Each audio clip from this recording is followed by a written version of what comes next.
8 de la mañana con 16 minutos, 8 con 16 minutos, en Punto Noticias de Radio Pichincha. Saludamos al asambleísta integrante de la Comisión de Fiscalización COMS Córdoba, que nos acompaña esta mañana también de vía telemática. Asambleísta Córdoba, ¿cómo está? Le ofrecemos disculpas por los minutos de espera. Buenos días, bienvenido.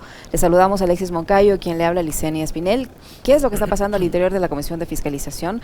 El señor Fernando Villavicencio, presidente de este ente legislativo, dijo ayer que va a renunciar al mismo después de dejar encaminado el juicio político a los vocales del Consejo de Participación Ciudadana, pero que a UNES y al Partido Social Cristiano les interesa tomarse la Comisión de Fiscalización porque no quieren luchar contra la corrupción, que él no necesita la Comisión de Fiscalización para continuar su lucha contra la corrupción. ¿Qué hay de cierto en esas denuncias que ha hecho el señor Villavicencio respecto a que UNES y el Partido Social Cristiano no les interesa luchar contra la corrupción y quieren hacerse de la Comisión de Fiscalización?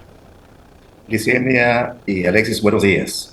Primero esperemos que sea verdad lo que dice, porque esta versión de que ya renuncia la venimos escuchando desde hace algún tiempo. Algo similar como el presidente Guillermo Lasso cuando anunciaba precisamente y temorizaba a la Asamblea con la muerte cruzada. Es un show más, que lo interpreto así, pero si se siente incómodo en la Comisión de Fiscalización es porque no está cumpliendo su trabajo. El odio lo ciega y creo que eso no es bueno para la Comisión también. Sin embargo, nosotros como comisión siempre vamos a estar pendientes, lógicamente, de defender el trabajo mismo de la comisión, pero lamentablemente lo que sucede es que cuando la persona que tiene que, lógicamente, liderar cega, lógicamente, el odio, el revanchismo, y eso no permite realizar los trabajos como tiene que ser con una investigación objetiva. ¿Cómo está, legislador? Qué gusto saludarle. Buenos días. A ver, antes la Comisión de Fiscalización era conocida como la Comisión de Archivo. Con Villavicencio como presidente debería cambiarle el nombre a esa sala especializada y llamarse Comisión de Investigación de los Casos del Correísmo, porque se especializa únicamente en investigar todo lo que tiene que ver con Correa. De hecho, Villavicencio, en una de las confrontaciones que tuvo con Roberto Cuero, con su compañero de bancada, dijo: a mí nada me va a sacar ese trauma, ¿no? Entonces, a mí nada me va a curar de ese trauma del correísmo.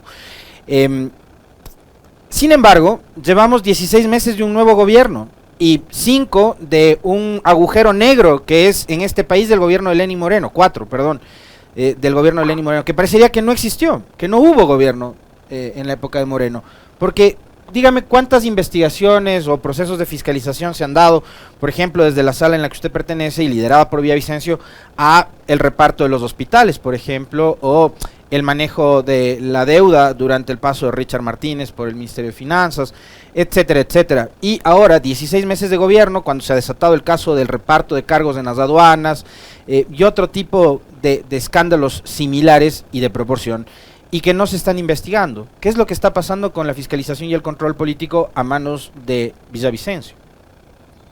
Bueno, debo decir que desde el accionar mismo de la comisión, de quien dirige, ha habido un sistema de protección, tanto al gobierno de Moreno como al gobierno de Lasso. Lo puedo decir de esa manera porque recordemos el juicio político a Richard Martínez, que debía de pasar, que debía de darse. Ustedes saben que Richard Martínez fue el ministro de Economía, que en vez de atender, invertir precisamente en la pandemia, lo que hizo es pagar deuda externa que tocaba pagar ahora en 2023. Eso, desde el accionar mismo de la presidencia de la Asamblea, que estaba Guadalupe Llori, y lógicamente desde la comisión, quienes están aparte y defienden al gobierno, lo hicieron precisamente que se archive ese juicio político. Nosotros no tuvimos los votos. El pedido nuestro, por el tema de tiempos, que supuestamente estaba ya a destiempo, era que pase al Pleno de la Asamblea Nacional y el Pleno de la Asamblea Nacional lógicamente define, como debe ser. Eso no pasó, así que le archivaron el juicio político a Richard Martínez. Esto por un tema. Lo otro, siempre ha habido de forma general cómo tratar lógicamente de esquivar estas investigaciones. Si se ha topado algunos temas muy puntuales, pero han sido de forma así esporádica, como de afuera.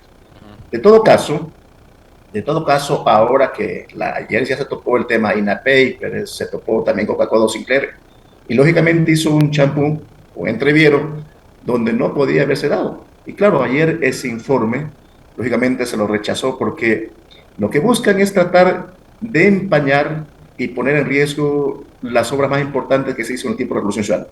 Más allá que puedan haber problemas, lógicamente son los temas que tienen que seguir sus marcos. Para eso hay garantías, para eso hay todo un proceso, lógicamente, de establecer. Pero en definitiva, yo creo que el mismo hecho de reconocer que no van a poder superar sus temas personales, eso ya a nosotros como miembros de la comisión nos pone también en otra posición de que no hay esa objetividad. Lo digo así puntualmente, por si acaso vaya a querer reaccionar el señor Vicencio, que él mismo lo reconoció. Cuando hay esa situación, yo creo que estamos haciendo mal utilizando los bienes públicos, utilizando la misma representación para un tema personal. Si tienen temas personales, lógicamente defiéndanlos en sus temas personales y no mezclen a la comisión como tal. Nosotros, un poco para contarle y responderle a Licena, nosotros no tenemos ningún interés al respecto ahí, como bancada UNES. Estamos trabajando, defendiendo y de hecho hemos aportado en muchas acciones, creo que son como 11 juicios políticos que vamos desarrollando. Se ha desarrollado todo un trabajo, pero lógicamente sí hace falta que la Comisión de Fiscalización se sacuda y debamos no solamente fiscalizar a un periodo, sino debe ser a todos los periodos, incluido el gobierno actual. Asambleísta Córdoba, yo le preguntaba también cómo entender, por ejemplo, en lo que ocurrió ayer, que incluso los asambleístas de gobierno no hayan respaldado este informe que presentó el señor Villavicencio sobre el tema Coca-Cola Sinclair, tomando en cuenta que él actuaba o actúa en la asamblea como un operador político del gobierno, se le ve siempre muy cercano al gobierno y resulta que ayer los asambleístas de gobierno no apoyaron su informe. Él ha asegurado esta mañana en una entrevista con El Universo que es más, que el presidente está en otra vereda, que ya no le interesa luchar contra la corrupción y que ya ni siquiera le responde las llamadas. ¿Qué fue lo que ocurrió en la sesión de ayer? ¿El informe que él presentó estuvo correctamente elaborado? ¿Fue objetivo? ¿Por qué no lo aprobaron? Lo que hicimos el día de ayer es defender al pueblo ecuatoriano. Miren, por este tipo de investigaciones, que son investigaciones falsas, ya el pueblo ecuatoriano está perdiendo dinero. Y lo voy a poner con objetividad. Y yo, en el momento cuando voté, lo emocioné, en el sentido de que mi votación, lógicamente, iba de esa manera para poder justificar lo que actuaba. Mire, ahora en mayo de este año, el Ecuador perdió por el caso Singue, es decir, con Gente Oil perdió un arbitraje y nos corresponde a nosotros pagar cerca de 11 millones de dólares. El procurador ha dicho que está apelando para la nulidad. Esperemos que lo logra, pero es difícil porque cuando empezó esa investigación del caso Singue, que tiene que ver también el señor Villavicencio por inventar cosas o mentiras, no les importó meter preso precisamente a gente inocente, como está el expresidente Jorge Glass, entre otros.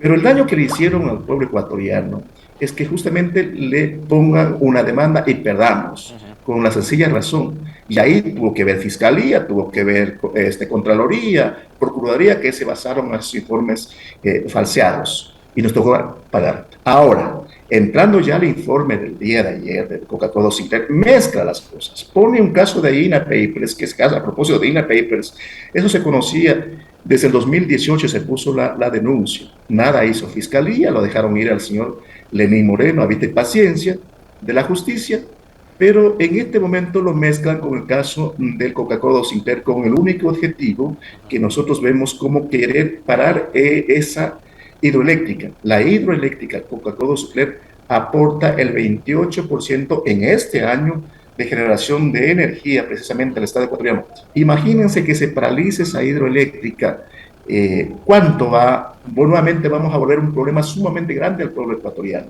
Y lo otro, que hemos sido muy claros, si tiene problemas, tal vez técnicos, de fisuras, lógicamente desde cuando se la recibió, tiene que correr las garantías, tiene garantías, todavía esa obra no está entregada definitivamente, y el planteamiento que hemos hecho nosotros es que la CELEC no reciba definitivamente, que tiene que recibir cuando lógicamente ya se solucionen todos los problemas, y ahí el Estado ecuatoriano está siguiendo todas las acciones. Hay un arbitraje internacional que está en Chile precisamente para que se cubran y se reparen todos los daños con Sino Hidro y sus otras contratistas. Y en este marco, nosotros levantar un informe quizás un poco falseado, no diciendo la verdad porque la Asamblea Nacional no tiene la capacidad técnica y mucho más estaríamos dando pie a que la posición jurídica del Estado ecuatoriano lógicamente se vea traspapelada. Es decir, estaríamos con ese informe de ser aprobado, poniendo en peligro la posición jurídica del pueblo ecuatoriano o del Estado ecuatoriano en la representación de la Procuraduría y en el sentido de reclamar y de defender los derechos. De tal manera que lo que tocó es rechazar primero ese informe, porque lógicamente a esta gran hidroeléctrica que está sirviendo en este momento, que ha prestado más de 4.000 millones de dólares en este momento de beneficio al pueblo ecuatoriano, es decir, en pocas palabras, la hidroeléctrica está pagada ya. Y lo que tiene que hacer el gobierno, y ahí es el llamado, el gobierno de Moreno nada hizo para lógicamente sostener el mantenimiento, darle todo el trabajo ahora con el gobierno del señor Lazo, lo propio. Y hay algunas acciones que tienen que hacer en varios temas, entre ellos precautelar a la misma hidroeléctrica en el sentido para lógicamente frenar en algo la erosión regresiva del río Coca. Hay informes que ya le dice que tiene que hacer el gobierno. Pero en este marco, cuando nos hablan de fisuras, tampoco tenemos un informe de la SELEC, del Ministerio de Energía. Entonces ellos son los que tienen que basarse en unos informes técnicos y sustentados para saber cuántas fisuras hay. Lo siguiente que toca hacer es precisamente que el Estado ecuatoriano, en este momento de la hidroeléctrica, tiene que lógicamente defender esa obra estatal que está beneficiando al pueblo ecuatoriano y no puede parar, más que otra cosa, por un informe que posiblemente desde la Asamblea Nacional no tenemos los argumentos técnicos y no tenemos la capacidad para emitir esas informaciones. Escuchaba como parte del argumento de la legisladora Ana Belén Cordero, que además ha sido durante estos 16 meses partner, ¿no?, de Villavicencio, la vicepresidenta de la Comisión de Fiscalización, ha repetido y ha seguido casi todas las líneas de Villavicencio, pero incluso ella, que se ha convertido también en una aliada de Villavicencio en la comisión, argumentar lo que usted acaba de señalar, decir que aprobar este informe sería un error porque no recibir una obra que le aporta al país el 30% de la generación eléctrica provocaría una serie de perjuicios. ¿Qué tipo de consecuencias, aparte de las que usted acaba de señalar, legislador, podría acarrear ya no se aprobó, pero si se hubiera aprobado? O sea, y si además el presidente Lazo y el gobierno deciden no recibir la obra, ¿qué tipo de implicaciones podría tener? Porque se trata de una obra que fue financiada por uno de nuestros principales socios comerciales, que es China, y que es además uno de los gigantes, ¿no?, de la economía mundial. Y que recién es un aliado permanente. De deuda, además. Entonces, ¿qué tipo de implicaciones podría tener el no recibir esta obra, que es lo que sugiere el señor Villavicencio? Bueno, yo creo que el informe que hizo el señor Villavicencio tenía algunas conjeturas, entre ellas que recomendaba la cesación del ministro de Energía. Nosotros no estamos para eso, no es nuestra competencia, ahí estamos ya interfiriendo funciones, es decir, es como recomendar pongan tal y separan a tal. Eso es competencia del Ejecutivo, por ponerles ya un ejemplo ahí puntual. En el otro caso también hablaba de las relaciones con China, precisamente. Esos son términos ya que le responde Cancillería y nosotros como asambleístas no podemos meternos en esos temas también, entre otros aspectos. Lo que debe hacer el gobierno, claro, y ya está en la posición de ellos, si bien cierto está y la opción nuestra que hemos planteado es que no se la reciba definitivamente, mientras no solucionen los problemas que tiene la hidroeléctrica. Esa hidroeléctrica no está entregada en su totalidad. Entonces, lo que tiene que, lógicamente, mientras va ejecutando las acciones de garantías, para ello está el arbitraje internacional, y de la mano tiene que ir trabajando en el mantenimiento mismo de la hidroeléctrica, en muchos temas que le corresponde ya al interno de la misma hidroeléctrica en territorio. El problema que tenemos en este momento y que quieren aducir que por la construcción de la hidroeléctrica se da el fenómeno de la erosión regresiva del río Coca.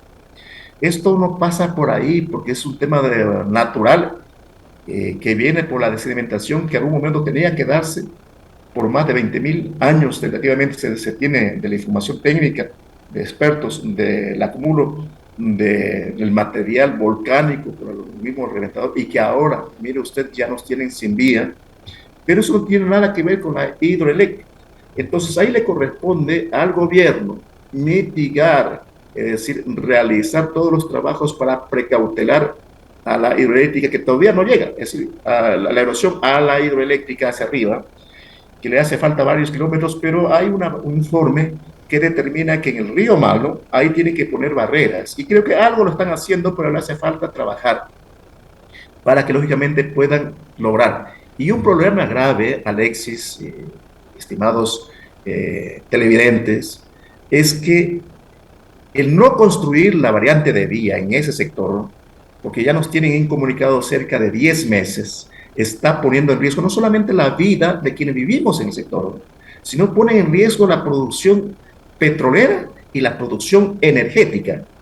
Hace días el gerente de CNEL comparecía a la comisión y nos explicaba con claridad el no construir esa variante le eleva costos tanto de personal como lógicamente económicos que representan para hacer su función, porque la captación está en la parte de acá arriba, en San Luis, más acá arriba, y el cuarto de máquina está en la parte de abajo del reventador, es decir, al otro lado del socavón. Y esto sí nos trae un serio problema a nosotros, y de hecho estamos reclamando que se construya lo más pronto esa variante de 9 kilómetros que le haría falta. Entonces tiene que el gobierno garantizar muchas acciones en esa particularidad. Asambleísta Córdoba, para finalizar rápidamente, el señor Villavicencio ha dicho que no necesita la Comisión de Fiscalización y que va a enviar estos casos a la Fiscalía, a la Procuraduría, a la Contraloría, el caso que no se aprobó ayer, por un lado. Y por otro, ¿qué va a pasar con el tema específico que involucra al expresidente Lenín Moreno? ¿Se queda allí o este tiene otro proceso una vez que no fue aprobado este informe en la comisión? Bueno, el tema del señor expresidente Lenín Moreno, él tiene su propio proceso que está en la fiscalía y tiene más bien que la fiscal que rendir cuentas al respecto cómo avanza con el caso INA Papers. Hay información de sobra, información que lógicamente sí se la ha revelado desde hace tiempo mismo. Es decir, en pocas palabras, el informe de ayer, eso ya se conocía lo que estaba pasando. De tal manera que él tendrá, como persona, puede llevar a la fiscalía, allá será la fiscalía, la procuraduría, si le paran atención, pero de hecho la comisión como tal rechazó ese informe que lógicamente no tiene asidero en términos técnicos y en términos más que otra cosa de veracidad. Lo puedo decir de una forma general. Lo que sí, con ese informe, si se aprobaba, ponía en riesgo la posición jurídica que está llevando al Estado en el término de arbitraje que exige las garantías a la empresa contratista. Más bien, si se aprobaba ese informe, les daba más fuerza para que ese proceso de arbitraje que lleva el Ecuador se caiga. Entonces, ahí no podemos nosotros, lógicamente, entrar en esa posición en contra del pueblo ecuatoriano. Ya tenemos experiencia, ya nos pasó por esas investigaciones mal hechas, nos toca pagar cerca de 11 millones de dólares por gente hoy, y ya que nos aplicaron. Entonces, ahí no podemos nosotros jugar y actuar en un informe, lógicamente, que deja mucho que decir. Muy amable, asambleísta Córdoba. Muchísimas gracias.